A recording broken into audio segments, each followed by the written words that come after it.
और जाति को सिर्फ आप वोट लेने के लिए यूज़ नहीं कर सकते हैं, जो भाजपा करना चाह रही है। अगर जातियों का वोट लेते हैं, लोगों को जातियों के नाम पे आप बांटते हैं, और जो लोगों को जातियों के नाम पे बांट के जो व्यवस्था आप कायम करते हैं, तो कम से कम उनके विकास का काम भी उस हिसाब से करिए, ताकि लोगों में एक पॉजिटिव मैसेज जाए और लोग पॉजिटिवली उस पर काम कर सकें। आप सिर्फ वोट लेने के लिए जाति उस समय कहे वो टिकट बंटवारे के समय अलग अलग जातियों पर टिकट बंटवारा करते हैं। कर्नाटक में क्यों लिंगायत और इनकी जातियों का बंटवारा किया, गुजरात में क्यों अलग अलग जातियों पर बंटवारा करके टिकट देते हैं, वो जाके उनसे पूछिए ना। और वो छोड़िए, राहुल गांधी ने एक चुन के 2 मोदियों को गाली दी और पूरा मोदी को उसके नाम पे ये किया गया, तो वो क्यों आप अति पिछड़ा का नाम लेना? छोड़ दीजिए, मत लीजिए पिछड़ा का नाम। अगर सच्चाई अगर है तो उसको मानिए, और जातीय जनगणना उस सच्चाई को सामने रखेगा और विकास में एक नया आयाम स्थापित करेगा।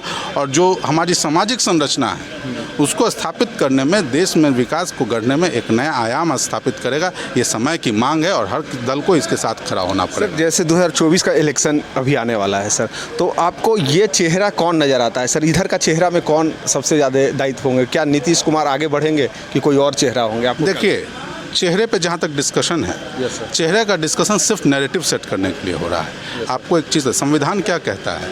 आप एमएलए चुनेंगे, वो मुख्यमंत्री चुनेगा, आप एमपी चुनेंगे, वो प्रधानमंत्री चुनेगा। लेकिन ये नाम क्यों आ रहा है? आज प्रधानमंत्री के नाम पे लोगों ने वोट कर दिया, और जब जनता जा रही है उसके घर, तो वो कह रहा है कि आपने वोट तो मोदी को किया, वोट मोदी के पास जाइए, हम नहीं चाहते ये स्थिति बने। और अभी वर्तमान में देश में आपातकाल की स्थिति है। आपातकाल के समय में जो स्थिति बनाई गई थी देश में, आज वही सेम स्थिति पैदा है। मीडिया का मुंह बंद कर दिया गया है। जितने भी मेन स्ट्रीम मीडिया हैं, आप लोग सोशल मीडिया में काम करते हैं, तो सोशल मीडिया पे तो कुछ चलेगा भी, लेकिन मेन स्ट्रीम मीडिया में एजेंडा पे लोग काम कर रहे हैं, तो मीडिया को आपने बंद कर दिया। जो विपक्षी लोग हैं उनको आपने बंद कर दिया। जो देश की एजेंसियां हैं, सीबीआई है, ईडी है, इनकम टैक्स है, सब लोगों को आप लोग सिर्फ राजनीतिक लोगों को फंसाने के लिए और दुर्भावना के साथ आगे बढ़ के काम कर रहे हैं। तो जो स्थिति आपने पैदा किया है, इस स्थिति में आज फिर से जब हम, अब देखिए, जब 74 की जो ये हुआ था, 77 में जब लड़ाई हो रही थी लोकसभा में, तो उसमें कोई चेहरा नहीं था। मोरारजी भाई बाद में प्रधानमंत्री बने थे। तो वही देश में स्थिति है, और उसी तरीके से जब हम लोग आगे बढ़ के लड़ लेंगे, तो उसके बाद हम लोग में तय होगा कि कौन देश को सही ढंग से नेतृत्व करेगा। अटल बिहारी वाजपेयी जी ने इसमें एक बहुत ही अच्छा उदाहरण पेश किया है देश के सामने, और उसी उदाहरण पे हम लोग काम करेंगे। सर, जैसे कितना 2020 में कितना, 2024 में कितना देखते हैं सर कि 40 में कितना सीट ला पाएगी यहाँ की, अगर जो सब दलों को मिला जुला कर एक किया जाए तो? कितना सीट आएगा ये सेट तो करेगी जनता। ये चुनाव के बाद, ये पहले से इसको कोई नहीं बता सकता है। आप आकलन कर सकते हैं। बोला तो गया है सर भाजपाइयों के द्वारा, सम्राट चौधरी भी बोले हैं कि 40 में 40 तय रहेगा, कोई नहीं रोकेगा। देखिए, वो अपने ख्याली दुनिया में रहें, हमको उनके बयान पे बयान देने की आवश्यकता नहीं है।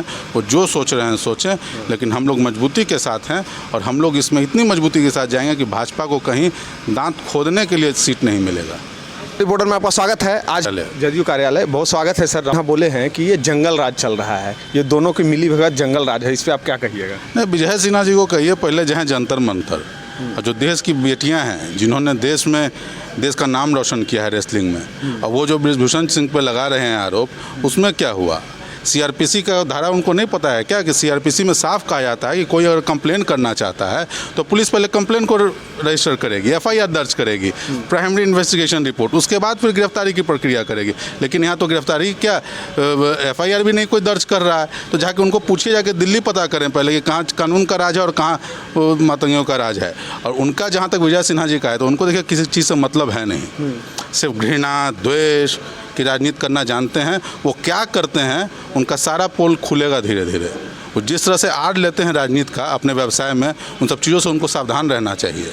विजय सिन्हा जी, अगर आपको बात करना है तो तथ्यों के आधार पर बात कीजिए, सिर्फ बड़ा लंबा फेंकिए नहीं तो जाइए और जंतर मंतर पर बैठिए, और जंतर मंतर पर लड़कियों से पूछिए, देश की बेटियों से पूछिए, जिन्होंने देश का नाम एक समय में रोशन किया है, और आपकी सरकार उनको बेइज्जत करने में लगी हुई है। सर, आज का डेट में जाति जनगणना चल रहा है सर, तो जाति जनगणना को आप किस नज़रिया से देखते हैं और कैसा काम चल रहा है सर? देखिए, देश में रिसोर्स होता है, पैसा होता है, अलग अलग रिसोर्स होते हैं, तो उसका बंटवारा किस तरह से होगा उसके लिए हम लोग जनगणना करते हैं। लेकिन उसके बावजूद देश में कई सालों से जनगणना हो रहा है, लेकिन किस व्यक्ति को कितना मिलना चाहिए इसका आधार कैसे तय होगा?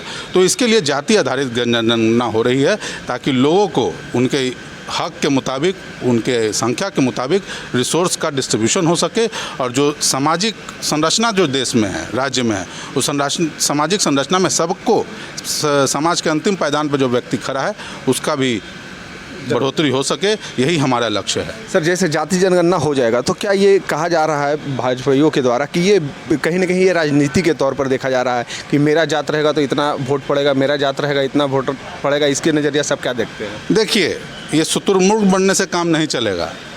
अगर जाति सच्चाई है तो आपको वहाँ हमको मानना पड़ेगा। अच्छा, ऐसा रहेगा। ऐसी स्थिति। चलिए, बहुत बहुत शुक्रिया सर बात करने के लिए। बहुत बहुत